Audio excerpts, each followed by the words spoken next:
Welcome back to my channel guys at welcome din sa ating panibagong episode. Medyo tinanghali tayo ng gising guys, kaya ayan mataas na yung sikat ng araw. Pero ganun pa man, go pa rin tayo. High tide ngayon guys, kaya ayan sinamantala natin yung pagkakataon na makapag-live dun sa ibang spot. Tara, samahan niyo ako sa araw na to at i-claim natin yung blessing na nakalaan para sa atin. Sa mga bago pa sa channel ko, huwag niyo pong kalimutang mag-like, mag-share at mag-subscribe po sa ating YouTube channel. And please, papalo na rin po ng ating Facebook page at Jushfoy TV to keep you updated mga parechong. Bago tayo tutungo doon mga parechong sa unang spot natin na pupuntahan ay kunin muna natin yung pinaka-importanting bagay na dapat meron ang bangka. Itong tools natin at itong ating sagwan dahil di natin alam kung kailan yung magkaka-emergency, kaya mas mabuti na lang na naka-prepare na tayo. Kaya tara, samahan niyo ako sa araw na to. Buti na lang mga parechong, kumalma na yung anging amihan, kaya ayan makapag-dive na tayo sa ibang spot. Alright guys, ayan, good morning po sa ating lahat. It's around 6 AM in the morning pa siguro dahil mababa pa yung araw. Andito na tayo sa ating pinakaunang spot kung saan tayo unang magda-dive. Solo dive pa rin tayo, wala tayong dive buddy. Dito tayo magda-dive sa spot na to. Ito na yung mga gamit natin, shirga natin, yung ating fins, yung ating diving mask. Ayan po. Nagdala tayo ng buoy baka sakaling makita tayo ng pelagic, naka-prepare na tayo. Ayan, so wala na, ano pang hinihintay natin? Stay tuned mga parechong.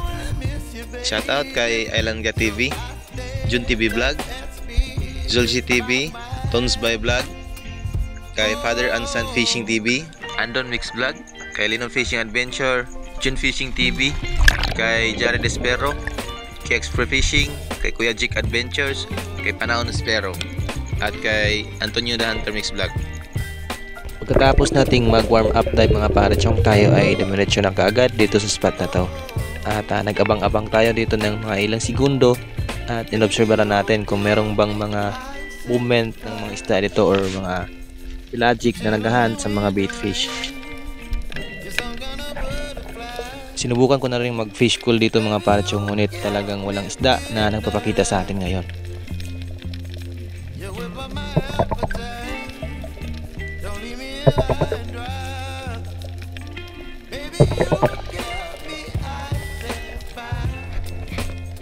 Palipat na sana ako ng ibang spot guys at along the way papunta doon sa bangka ay ito yung nakita ko. Nadaanan ko itong isang ori ng grouper or rare na species ng grouper na minsan lang natin makikita. Ang ganda niya tingnan, kaya lang mailap siya sa camera, ayaw magpa-video ng maayos. Unang dive natin sa ating pangalawang spot mga parechong at dito tayo nakahuli ng isdang shark mackerel or lanhuan or tawag sa amin ay isdang bobaw. Hindi lang natin na-videohan yung pagtira gawa ng late na tayo nag-open ng cam. Dito ko muna ilalagay yung huli ko guys dahil hindi ako nakadala ng stringer at since dito lang naman tayo sa spot na to magda-dive. After na nga ilang dives natin dito sa spot na to mga parechong ay nakatagpo ako ulit ng isdang shark mackerel or lanhuan. Akala ko tangigi, pero nung nakatagilid na siya doon ko na nalaman na isdang lanhuan pala or shark mackerel. At ayan, di ko na pinalampas, pinana ko na dahil good size ng mga parechong. Nasa mahigit 1 kilo na, kaya pwede na to pang binta. Mura lang ang bintahan ng ganitong uri ng isda dito sa sila namin mga parechong. Ang binta nito ay nasa 150 ang kilo, pero kapag andun ka na sa syudad, nasa public market, ito ay nagkakalaga ng 200 plus na po. Shoutout din natin si Sam Adventure, Christian Equal, at Mike Hamani, kay Richel Katulay Curtin Labrada, at kay sa kapatid kong si Mariani Fernandez at kay Harvey Liquido.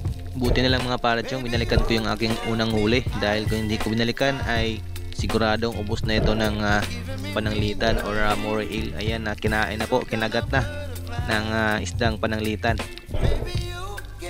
Nakadalawang huli lang tayo dito sa spot na to mga parechong, dalawang shark mackerel or lanhuan. Ayan, yung malaki ay nagtimbang po ng 1.4 kg. Yung maliit mga parechong, pakihulaan nga kung ilang kilo to.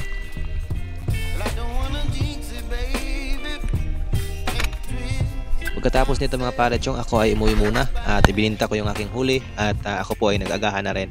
Pagkatapos ko namang magahan, balik na naman tayo sa dagat. A few moments later.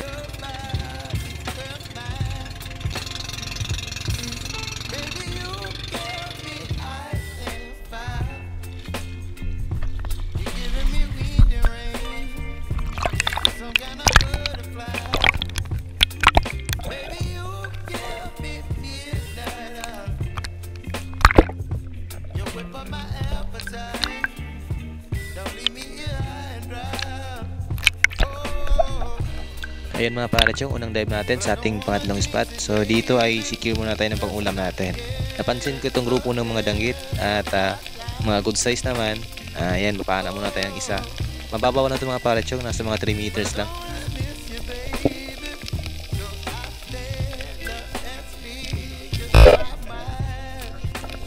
Ang ganda ng patama mga pare, yung ayan, no? Tagos yung isda sa shop natin. Yung isda nasa munulay na. Talagang hindi talaga makakawala.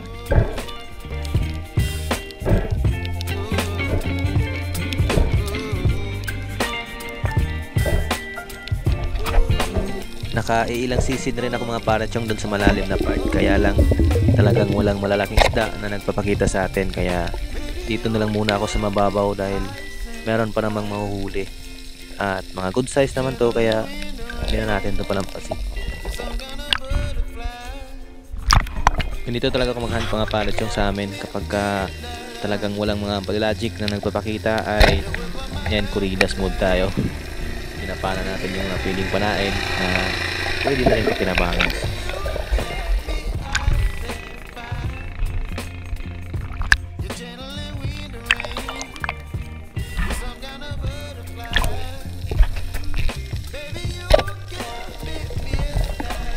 Sayang mga parachong nakawala pa. Daptis lang kasi yung tama natin.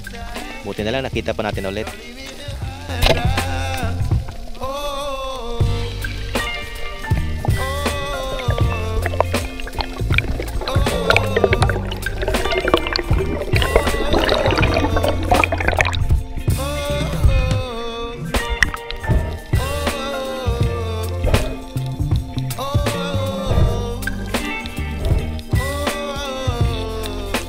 Mga parachong, nadagdagan pa yung huli natin, isdang lupit. Kaya lang hindi natin nabidyohan kasi akala ko talaga ay hindi lalapit yung isda sa atin. At dito naman sa dive na to, nag-unload tayo ng rubbers. Binawasan natin yung power para hindi mabuloktot yung pana natin. Nakita kasi tayo ng buntog mga parachong. Ayan, tumago dito sa may lumot. Ayan, ang galing magtago. Pero ayan, walang kawala mga parachong.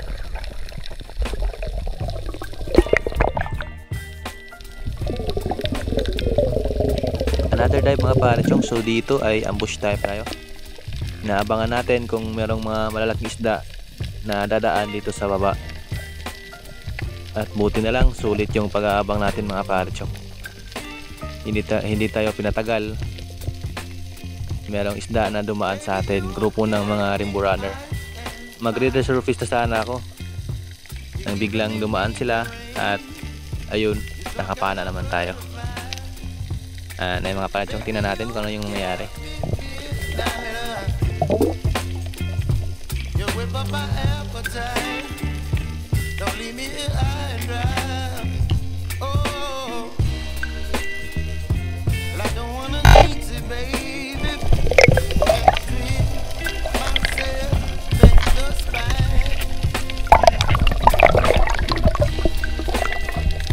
Ayun mga parachong, ang ganda ng pagkatama. Tagos yung shop natin doon sa kabilang side ng isda, kaya talagang hindi siya makakawala.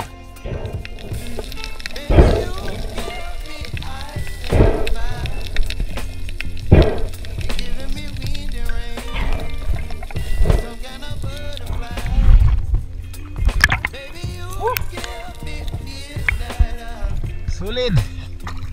Ako. Dato guys. For brother.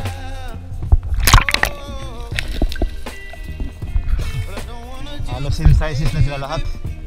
Kaya ito na lang yung pinahan natin.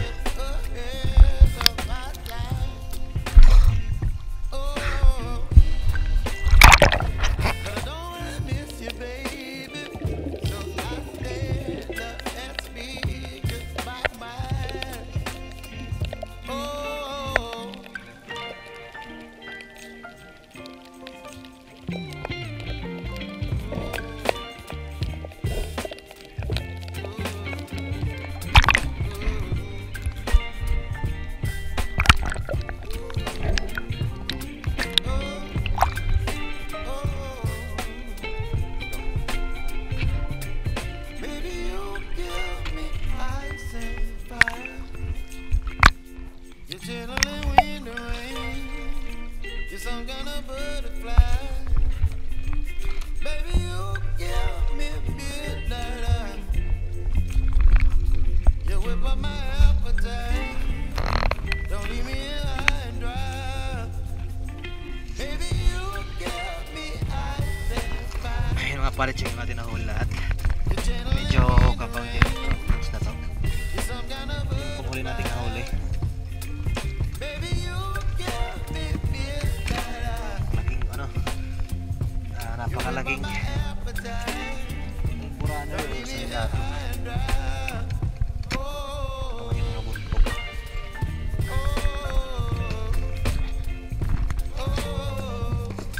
Goods na to.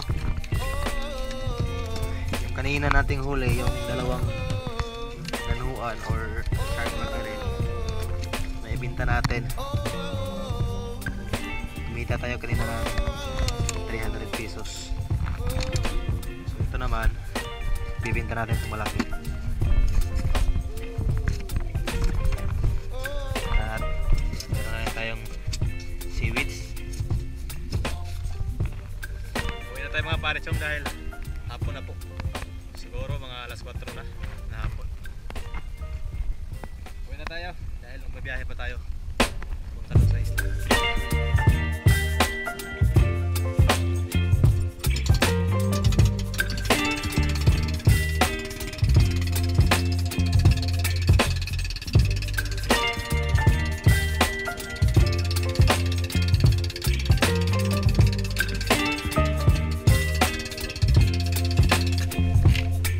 Baby, you give me ice and fire. You're giving me wind and rain. You're some kind of butterfly. Baby, you give me midnight. You whip up my appetite. Don't leave me here high and dry. So ito lang yung mga nahuli natin lahat mga parachong. Tayo po ay kumita ng 540 plus. Itong Rainbow Runner po na malaki ay naibinta po natin at natimbang po ng 1.2 kg at kumita ng 240. At yung kanina naman ng mga shark mackerel, kumita tayo doon ng 300 plus. So kabuang total 540 plus mga parachong. Nalibre na tayo ng pang-ulam, may extra income pa tayo. Ayan, goods na po ito sa araw na to. So hanggang dito lang yung video natin at kita-kits na po sa next na episode natin mga parachong. Maraming salamat po.